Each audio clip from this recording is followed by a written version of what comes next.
เจ้านั้นคือห้ามเจ้านั้นคือห่วงไอ้แท้เมียเด้อบ่แม่นแม่ให้หลุดผ่อนแน่เด้อล่ะกินเหล้ายามใดมาเฮือนมีแต่ปล่อยด่ากินเหล้ายามใดมาเฮือนมีแต่ปล่อยด่ามีแต่สั่นข้อหาเอามาปิดเถียงกัน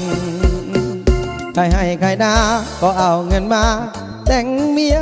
โอ้ยตั้งแม่อารมณ์เสียมีเมียบอกเขาใจกันเสียเงินเสียร้องเข้าของตั้งหลายอัน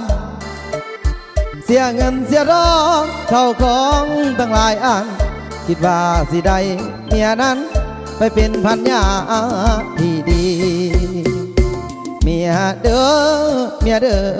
บ่แม่นแม่ให้เข้าใจแน่บ่ได้เฮ็ดแนวบ่ดีกินเหล้าน้ำมูสร้างสรรค์พอเป็น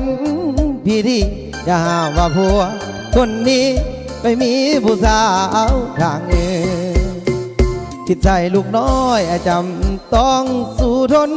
บ่สั่นป่าแล้วแต่ดนสิบ่ทนกับความคมคืนเมียบ่แม่นแม่บ่แค่ดอกเด้อควันยืนสิบ่ทนกำคืนให้มันสะอื้นตุลา